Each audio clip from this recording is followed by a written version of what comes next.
right, let's sync up first. All right, 1, 2, 3. All right. My clap was a failure. Was it? Should we try it again? Yeah, sorry. That was better. My hand missed my other hand, and I was like, oh, heck. I couldn't do something as simple as clap. Like, my hand grazed, like, the edges of my hand just were like, thunk. It's like the most embarrassing thing of my adult life. Listen, it was a good effort. I'm proud of you for trying, buddy. I moved my hands back to be like, I'm gonna clap really loud. And just totally whiffed. Oh my gosh, that was so sad.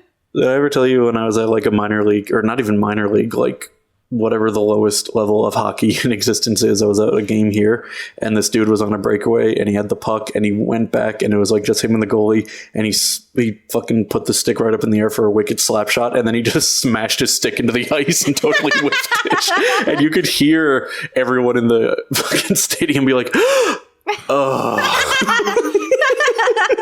Oh, to be that guy. Oh, it sucked. It was because like it was home. It was like a home game. They were in the playoffs. Like it was a big goal, and like, oh man, it was rough. And like it's funny because as the stick went back and I heard everyone like suck in air, I was thinking like I should try to not really hurt his feelings if if he fucks it up.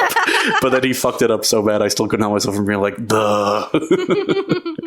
That's the fun thing about minor league sports. It's like watching real sports with RNG, where like oh, I know that it's so awesome. People are like, ugh, stupid baseball, stupid kid, like high school baseball. But that's when you watch kids just get hit in the face or just drop the ball in the most crucial moment. Like any pro leaguer will be like, yep, easy pop fly. Like a college player might be like, oh no, the sun is in my eyes, and just get clocked in the head with the ball.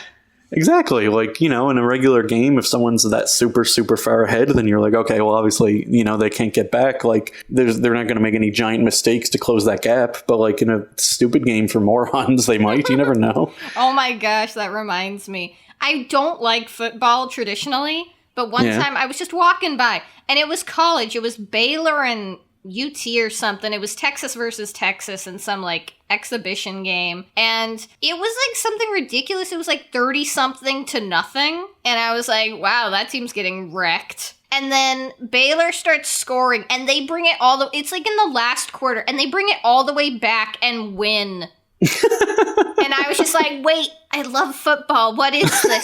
But then I was so disappointed because no football match has ever been like that ever again. Yeah, you do get stuff like that every now and then in professional sports. But like, you know, like there's the famous like Bill Buckner incident from the 80s. Like, you know, but I feel like you get that all the time when you're watching the Fuck Up League, whatever it's called. Can we just call it that from now? Forget minor league. The FLB. Fuck Up League baseball.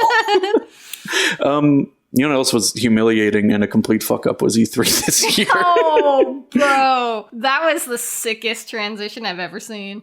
That's our turn. Now I need to decide if I'm going to leave in all the sports talk or if I'll just transition from your fucked up clap into that. Well, let's start with Square Enix because they metaphorically went on stage and then missed their hands when they tried to clap at their press conference. Square Enix was the FLB.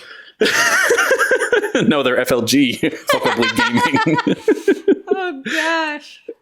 We didn't really touch on it last week on the podcast because, I mean, it sucked so bad. There was no point.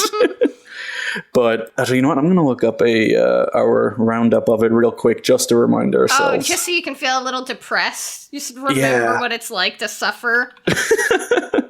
Yeah, because it was really bad. They started off with the Guardians of the Galaxy game. You know what? We don't even need to get on this because I guess this isn't about Square Enix. But the point is that they fucking went on stage and just like they did that thing where they're like where like you blow air and you rub your fucking finger all over your lips. They did that for like 45 minutes on stage. And then a few days ago, I believe, they announced a new game in a gigantic series that people are excited for. Not necessarily gigantic in like, I don't know, like in that it has a lot of mainstream appeal, but by gigantic in that it's been dormant for a long time and the hardcore dedicated fan base is really excited about it. Right. So I don't know why they wouldn't have announced it then and there. Like, and I don't know, you know more about the story than I do. Do you want to pick it up? And idiocy of it all is that they go and they randomly just announce, like, hey, it's the series 30th anniversary. We've got a game.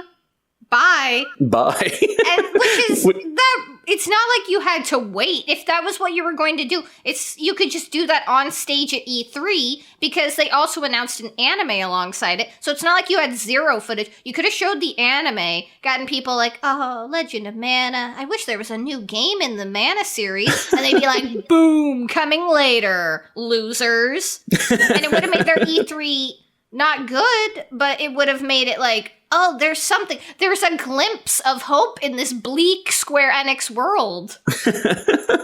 But also, didn't they talked about a remaster, like an HD remaster of Legend of Mana at that press conference? So why wouldn't they bring up the new game? Like it's they had the perfect setup, and then they just botched it. Yeah, that was really, really just bizarre. That was such an odd choice. I mean, I don't know a ton about Legend of Mana myself. Is this, like, was I right in saying that this is something people are excited for? Because I know this was a big game back in the Super Nintendo day. Yeah, I mean, they've been giving it some attention. It's not like it's been, like, entirely dead, because it's been living on through remasters and remakes and re-releases.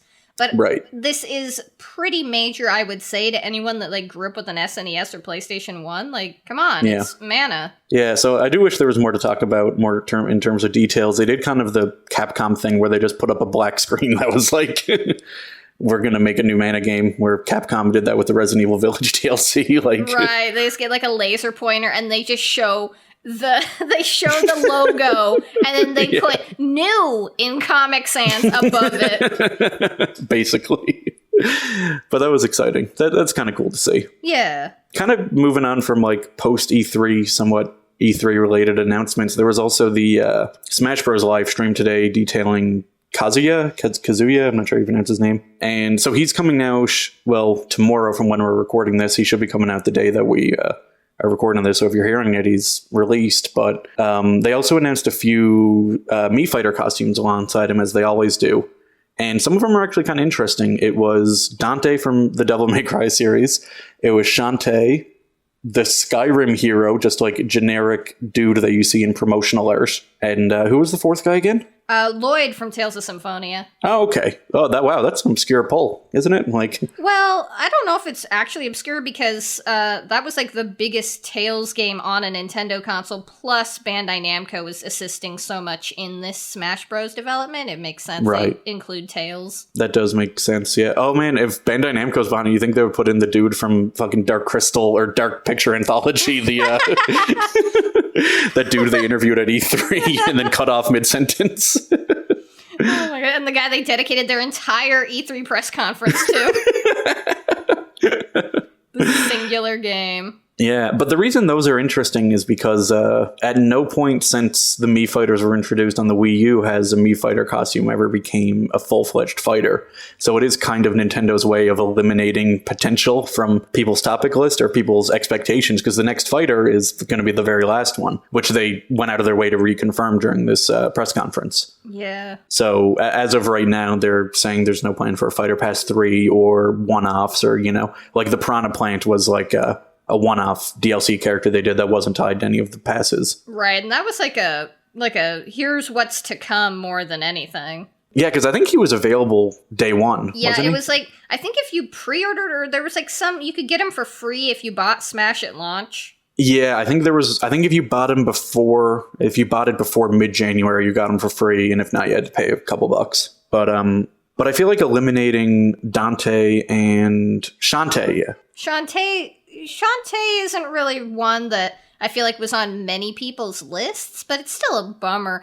I really wanted a Tails character. Like, I know you guys have your predictions of who will be the next Smash DLC, and I wanted to see a Tails rep. I mean, I'm glad to see the costume at least, but it's nice to be reminded that it exists, yeah. Or not to be reminded that it exists, but it's nice to see it acknowledged. Right. I mean, the Mii costumes are pretty rad. They're cool for sure, but it always feels a little hollow. I think another big thing for me is I love I love the video game music in these games, and I love the remixes, and I like playing on these stages. So like one fighter that I've wanted since like Smash 64, since I was a little kid, was Gino from Mario RPG, who was a Mii costume this time, and that sucked. That bummed me out. And it's not only just because I won't get to play as him, because like he sort of fits the mold of a Mii fighter, I guess, but like. I'm not going to get to see like a Mushroom Forest stage. I'm not going to get to hear that Rose Town music while I fight. Like stuff like that is exciting to me. Right. So that kind of, and a few Mii fighters have had songs. Sans did, and I believe who was a Cuphead also had one. Oh man, I totally forgot that freaking Undertale was in Smash. I kind of like it. It's weird, but I like it. Yeah, and I'm still so annoyed that they got another Square Enix rep and just use Sephiroth instead of like not even if it was a different Final Fantasy character, we want to think it's another dude from 7. It feels like Square Enix wanted to promote the 7 remake. Oh, totally. And then they did that with Cloud back on the Wii U and then had nothing ready. So then this time around they were like, wait, let's do it again with Sephiroth. But then they missed it completely by being like a year late. Yeah, I mean, the closest, tangentially, I guess, was the PS5 version coming out. But even then, it's just like... It's like, well, why is Sephiroth a tie into that? Yeah. It's frustrating. It really is, yeah. And I believe Sakurai said before this Fighter Pass started that Nintendo chose all the fighters. Right. He goes out of his way to be like, please don't blame me. I'm just giving my life to create this game. I don't call the shots. Yeah, and I can't remember if he said the same thing for Fighter Pass 1. He may have, but it feels a lot more cynically corporate motivated this time, you know? Like, yeah, like, no hate to Tekken, but when I saw that the Tekken dude was being added, I was like, well, that's just because Bandai Namco's working on this. I see what you're doing, Bandai. I got your number. Yeah, it's a little lame. It's a little disappointing. Like, it's fine. It's cool. It's nice to see fighting game characters, but this is already a fighting game. This is, and we already have fighting game characters. They're not going to do much super beyond punching and kicking and flipping and all that. It's a lot more interesting to see like a character like Steve. I thought was really interesting because Minecraft is a weird game and trying to incorporate that is fun. Right. I like to see weirder stuff like Mr. Game & Watch, or like, I'll even say Banjo-Kazooie, like they're a 3D platforming mascot character. They're not super combat oriented. Right, and I don't know, when was the last time we had a Tekken game on Nintendo? Jeez, I don't know. Never? I never even thought about that. Yeah, that's an interesting question. Because I know you can say the same for Joker. It's just like, what do you mean? Persona's not on Nintendo. But like... At least you got like the spin-offs and stuff. Like, right, and Persona Q2 was like still relevant when that was coming out, if I recall. Not really. It missed the boat a little bit, I think. I could be wrong. I don't know. I'm just trying to make excuses in my head because I like Persona and I don't like Tekken. Yeah, exactly. That's the thing about all this. And they got to nail this next one because, if they don't, people are going to be pissed. I'm dead certain it's a Pokemon, and you can't convince me otherwise. Honestly, yeah, I was honestly just about to say the same thing because they always do a Pokemon, and they haven't had one from Sword and Shield yet. So unless they're saving it for the next game, which would be on the next console, then who the hell knows, right? Like, I don't know. I mean, unless the rumored Switch Pro ends up being a new console and not an iterative upgrade, and they already have plans for a new Smash, I don't see why it wouldn't be a Sword and Shield, which is going to be disappointing. Right. I don't know, though, because that's asking a lot, because development usually tends to wrap on a Smash game before they're like, okay, next one. Or are they just so, 10,000 IQ planning down the pipeline? I just can't see it. No, you're right. I don't really think that's the case either. And they can't ever one-up this. I'm sure we all said the same with Smash on the Wii U. Just like, oh my gosh, they brought back the ones from the GameCube. Roy's back. Mewtwo's back. They can't ever outdo this. And then Smash Ultimate is just like, hold my beer. I don't know, because I was, active and paying a lot of attention to Smash when the Wii U one came out. And I don't remember feeling that way or seeing a lot of people feeling that way. And Sakurai has said he said this is the last game he's working on for basically every Smash game, but it feels a little bit more this time like it probably is, because I believe he said his decision to do it involved Iwata's passing. Like, Iwata asked him to do it, asked him to go all out because he knew they needed the great Smash game to jump back from the Wii U's failure. Right. And that's why he's been willing to do so much for it. And like he said with Ultimate, he's like, the reason they called it Ultimate is because they have everything from before. It is the culmination of the entire franchise. And he's specifically said, like, I don't know if we're going to be able to pull off what we pulled off again. Like, future Smash games don't expect everyone back. Like, you know, I don't know how hard it's going to be for them to relicense the Square Enix people. Square Enix seems like they've been tricky because they're so stingy on music and stuff.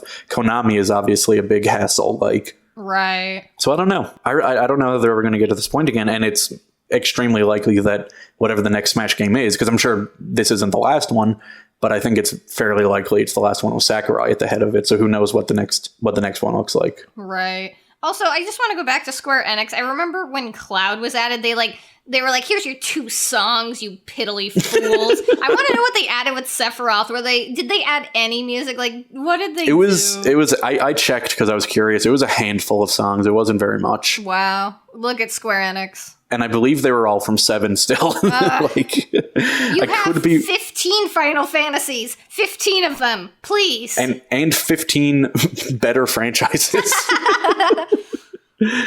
Ugh, yeah. How could you do this to me, Square Enix? We thought this was going to be a short topic. But like, listen, the power of Square Enix. Yeah, Square Enix is pathetic. I hate Square Enix so much. Oh my god. Ugh. Do you want to talk about Trails? Oh man, talking about things I hate. Square Enix, NIS America. I'm right. Kidding. I like NIS, but they're not the greatest at translations. No, I'm not super familiar with. I don't, follow these types of games. That sounded very dismissive and condescending. These stupid Japanese video games. I don't follow your Japanese games. But like, it's just not something I know a ton about. NIS. What exactly is wrong with them? Are they just known for bad translations, or they're a little lazy? They're not. They tend to translate, like, they localize weirdly. They throw in memes, like Danganronpa has had a few cases of that. Yeah, the Trump impression in the middle of Danganronpa V3. Right. That was an odd choice. They're not the most accurate, especially when you have the contrast of NIS scooping up all the Falcom properties from Xseed. And Xseed, like, anyone that's aware of Trails or Ys or any of those games know that, like, Xseed has the most, like, nut bar, like, I am dedicated, I will give my life for Trails. And then you get NIS America that's just like, corporate money. Yes. Well, so what's the interesting wrinkle in this one then? They just probably were like, oh man, it sure would be a bother to have to localize all these Trails games. And then they just do a quick Google and they're like, wait, someone else did the work for us. So they're using fan translations for this one. They are, for 2 of them. It's Trails from Azure and, gosh, I forgot the other one. Some Trails fan I am.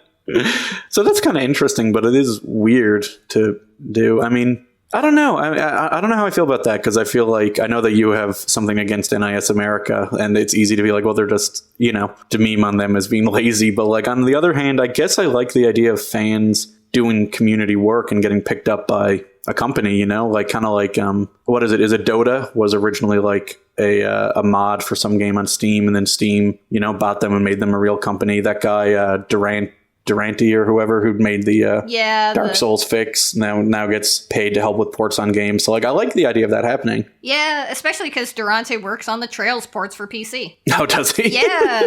I mean, well, there you go. I'm really happy for the Geo front. Like, this is huge. I mean, this is what Mother 3 fans have been dreaming of their whole life. But I mean, it's a huge deal. I know we've seen things like this happen, but to just see it happen again is just like, oh, heck yeah, fan translators, you go. Yeah, no, it's very, very cool. I'm excited by it. Well, I'm not excited because I don't care about these games. Wow, these Japanese games. He's Japanese, but I'm happy for him. I think that's a pretty cool thing to happen. Yeah, for real. Also, are you familiar with these fan translations? Are they better than NIS's normal fare? I haven't actually played the Geofront translations. They're no longer available either because they obviously want you to support the official release, and now that content is being paid for. Like, NIS bought the rights to use that in their games, so obviously you can't just go download the patches anymore. But I have heard really good things about Geofront's work, and they've put like years into these games, so... Really? You know. Okay, that's pretty interesting. I would love to see a comparison come out where like NIS inserted a bunch of memes after they bought the rights. Right. Just all Trump impressions the whole game. You know what? That actually sounds like a huge improvement. I would play the hell out of that game. I'm not gonna lie. I do want to pull out my favorite Trails fun fact that I just love to do at any time I get to talk about Trails, is that a single Trails game, especially Cold Steel, one of those is longer than all of the Harry Potter books put together. Jesus Christ. So, I mean, I will say, if NIS America was just like, oh no, they just took a look at the script and it was like a dump truck came by with just walls of text and they were just like, how are we going to do this? And some guys were just like, oh, we did it for free out of the kindness of our own hearts. I can get behind NIS America being like, please give. Yeah, please give. Like, we need you.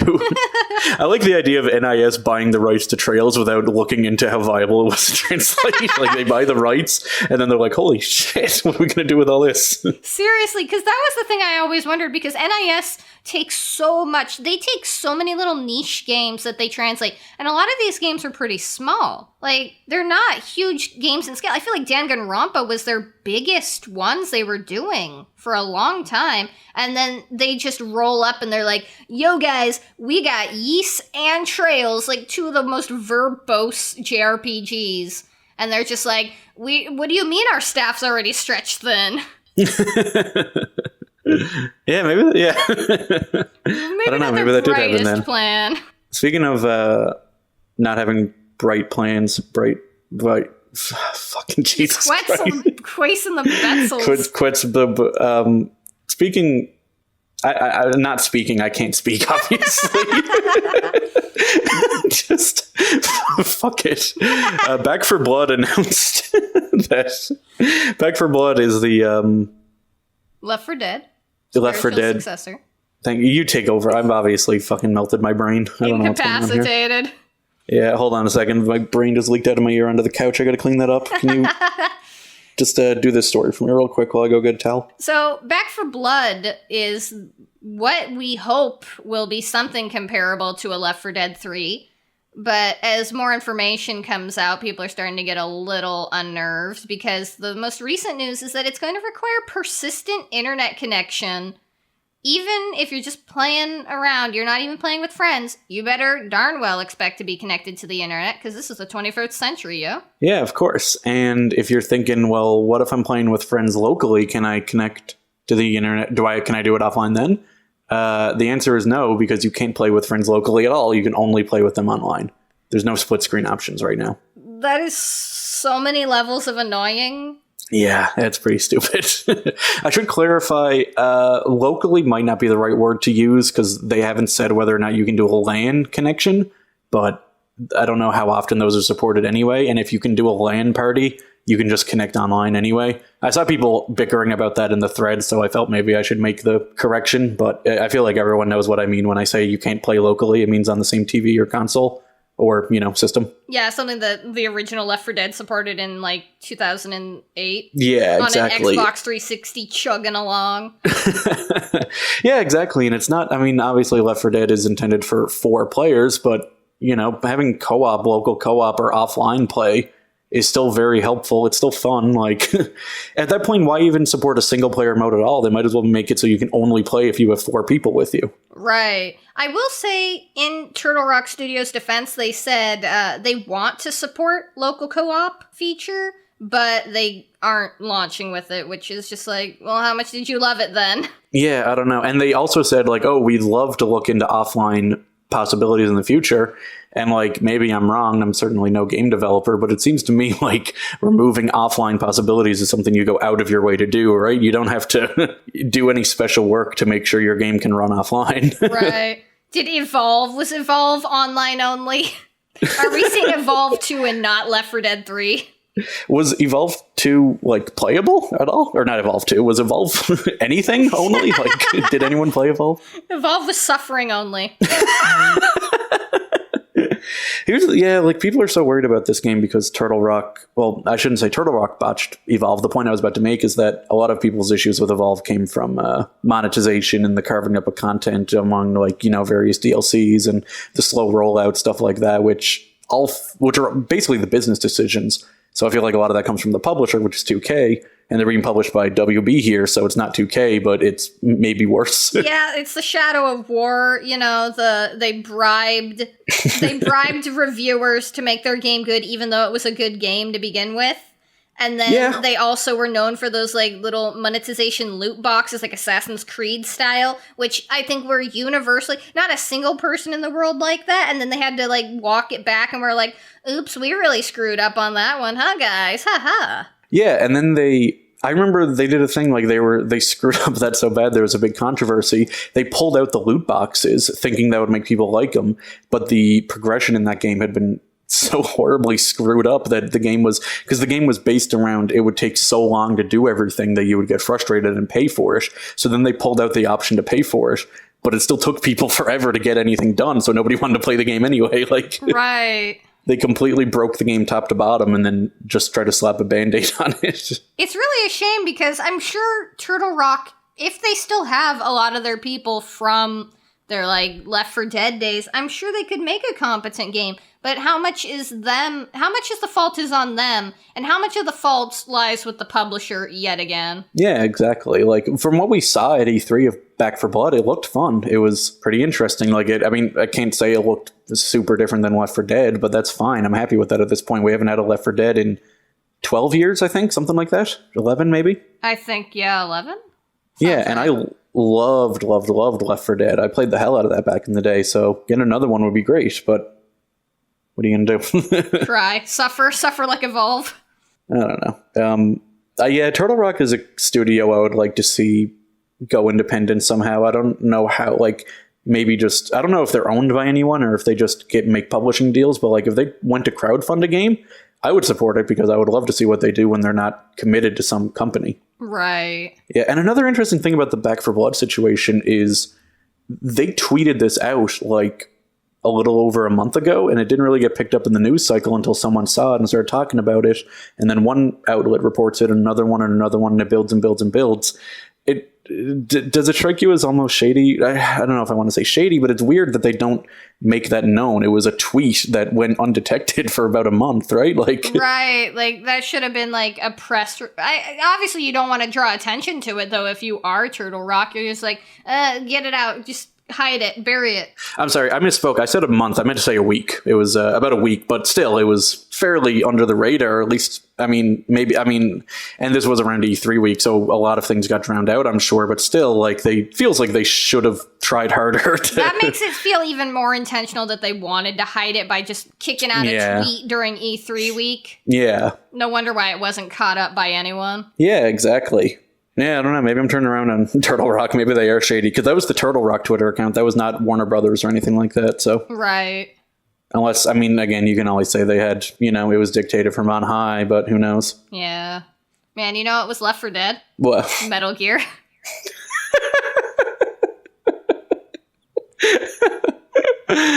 Yeah. So, Metal Gear Online 2, right? Because it's a little confusing, the Metal Gear Online. Basically, there's been a few, every Metal Gear game since 3 has had online components, and some of them are numbered and some of them aren't. But even then, those only seem like unofficial fan designations. It's always just called Metal Gear Online in the game. But Metal Gear Online 2 usually refers to the online component of Metal Gear Solid 4, which was bundled with that game worldwide, but got a standalone release in Japan, only called Metal Gear Online, not called Metal Gear Online 2. So it's slightly confusing, but I believe that's what it is. Their release frequency and their way of releasing Metal Gear Online are as convoluted as Metal Gear Solid's plot. Basically.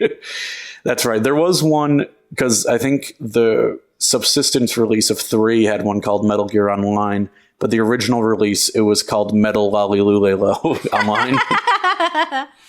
Anyway, go on. The exciting part of this is that a team of, obviously, fans, because that's all is left of the Metal Gear Solid community anymore. Development team at this point. Yeah, there's no one working on the franchise but fans. So a team has gotten Metal Gear Online 2 to work not only just function, but on PC through our PS3 whatever, the PS3 emulator on PC. Our PCS3. Yeah. Because back in the servers were shut down in 2012 for Metal Gear Online 2. For Metal Gear Online 1, I think it was in 2007. And then around 2014, this team called Save MGO managed to find a way so that modded consoles could access private servers and play those games online. And I'm not sure if that's still a possibility right now. As far as I can tell, it is. But I guess it must be because they're still hosting those private servers. But now they have, like you said, they're bringing it to PC through a custom build of our PCS3. And I think that's really exciting, not only just for the preservation, but just for the technical marvel of it. And I mean, I'm always surprised by PS3 emulation because I know it's progressed impressively, but somewhere in the back of my mind, I'm still just like, ooh, 3DS emulation. Like, my brain hasn't progressed since 2012 when it comes to emulation. I'm still impressed by, like, Red Dead Redemption booting at all. I'm just like, whoa. And then someone tells me it's playable, and I'm like, you liar.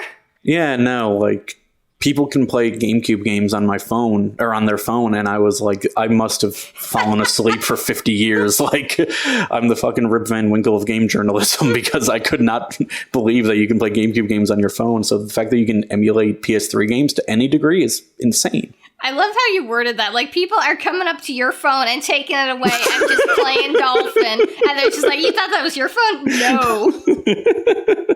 And I can't do anything about it. I'm too stunned into silence. There's some kind of fucking technical wizard. You're like a Looney Tunes character just watching dolphins circle around your head. In other Metal Gear, but not Metal Gear news. Yeah, anyway, yes. Sorry, I'm trying to think of a transition. That's always an awkward moment when we're both quiet, and I think A, trying to figure out if the other person has more to say, and B, trying to figure out a transition. We are professionals. Yeah, we're very pro. See, I want to tie it. I don't know. Fuck it. I don't know. I want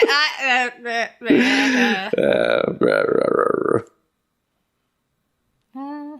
Yeah, you had it. You said it, and I was like, maybe there's a better one, but I was erring, and I apologize. No, boss. You go ahead. I just saw you struggling, so I was just trying. And then you threw me a life preserver, and I was like, "Get that out of here! I don't need it.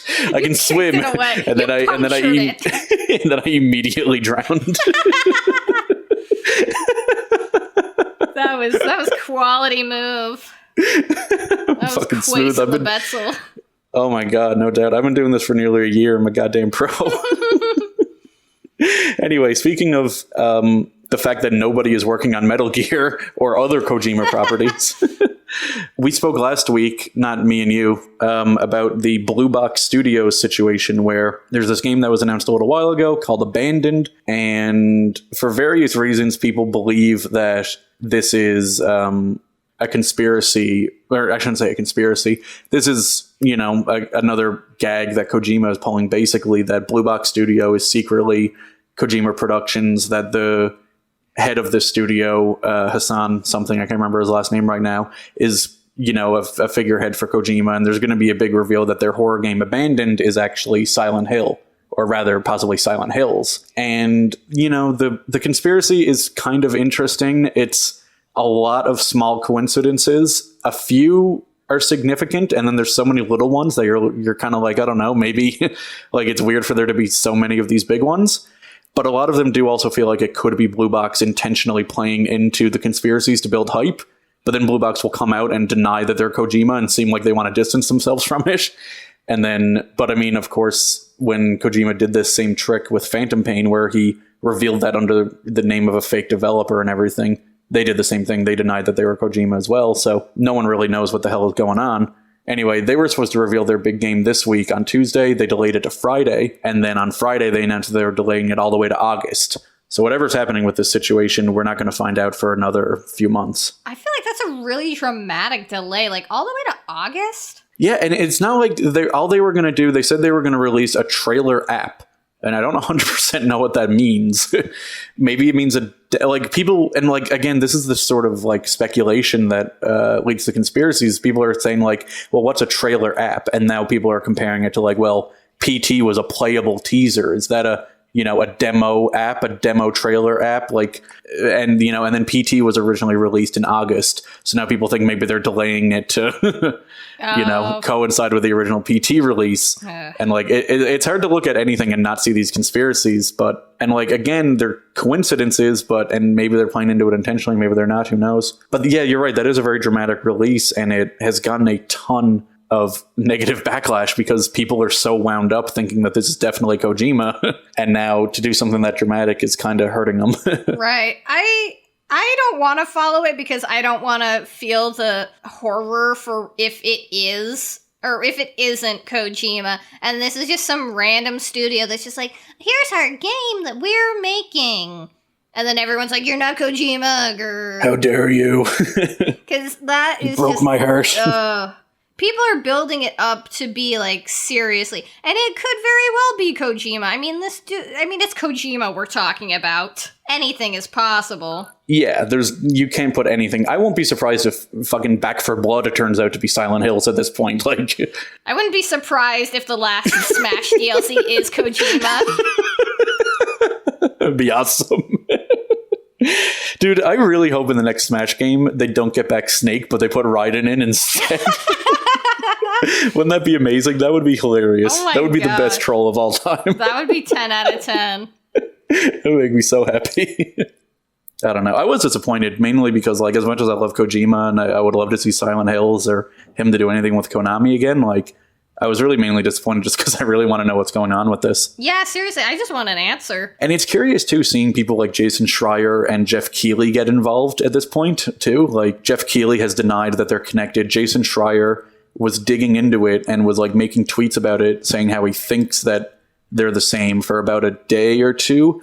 And then he was like, I did some more digging, not quite so sure anymore. But it's like, well, did they get to him? Yeah. Did Kojima get to him? You never know, man. You can't trust anybody but your own eyes and ears. Man, you want to talk about entitled gamers, though? You know what the best game for that is? Cyberpunk. Holy shit, I forgot about Cyberpunk. Oh my god. So, I mean, do we even need to recap the history with Cyberpunk? I think everybody knows it at this point. I think everyone's grandma knows at this point. Yeah, so Cyberpunk, long story short, was taken off of the PSN store not very long after its release for being kind of... the worst? Yeah, kind of. I mean, not even, from a technical perspective, I don't want to say it was a bad game, but just it did not run very well. Let's leave it at that. Yeah. And it's finally been kind of quietly reinstated, like, I don't know, I guess not quietly. I mean, it was reported and everything, but it didn't feel like it came along with an announcement of like a gigantic update or anything, right? Like CD Projekt Red has been making announcements and updates for a little while, and then they were at some point they're just kind of like, oh, also it's back on Sony. Like, yeah, there was no, and I don't think there's been any major PlayStation patches either for performance, because that was why it got ripped off the store, was not because it was underwhelming to people, but because it played like a potato on a PlayStation 4 system. And then they're just like, you remember how it sucked and couldn't play on a PS4? Well, it's the exact same game. It's basically like Sony's just like, okay, we gave them 6 months, whatever. Throw your money at us, please. Thanks. Yeah, they had their time out, and now there's no more heat on it. But basically, ironically, it brought more heat back to it. Yeah, and that's, there have been performance updates, of course, but none that are major. And even by Sony's own admission, they say users will continue to experience performance issues with the PS4 edition, while CD Projekt Red continues to improve stability across all platforms. SIE recommends playing the title on PS4 Pro or PS5 for the best experience. And it's like, well, then why is it being sold on the PS4? You see this PS4 game? Only play it on the non-PS4 system. Yeah, it's frustrating. If it's bad, like if the PS4, obviously it's going to play better on a Pro or a PS5, but if it's still bad enough that Sony has to introduce that caveat when they relist the game, it's not that great. Yeah, I mean, you got to be like Cyberpunk 2077 asterisk. Not PS4 edition, but not. Yeah. And there was supposed to be a next-gen version of the game around this time. Obviously, that got pushed back because they had to focus on patches so much. But it seems like it might have been more prudent to just wait until the PS5 version was ready. Are PS5s even real? I don't think so. It seems rude of Sony to try and tell us to play the game on a PS5. They might as well try to tell us to play it on a fucking PS6 at this point. Yeah. Or a PlayStation Vita. No, it already plays like it's on a PlayStation Vita. Oh, man. I'm glad I could get my Vita comments in, even though Alan John isn't here. I know. Poor guy. He couldn't make it to the show. He's going to be all, like I had a hard week. I was real busy. Couldn't even make it to the recording. I miss my buddies. At least I can tune in, listen to him, get a little taste of... Fuck, they're bragging about their Vitas again. You pieces of shit. God. Poor Alan John. That's the only reason why I agreed to show up. Just to troll Alan John. Obviously. It's really the best use of all of our times. Fuck you, Alan John.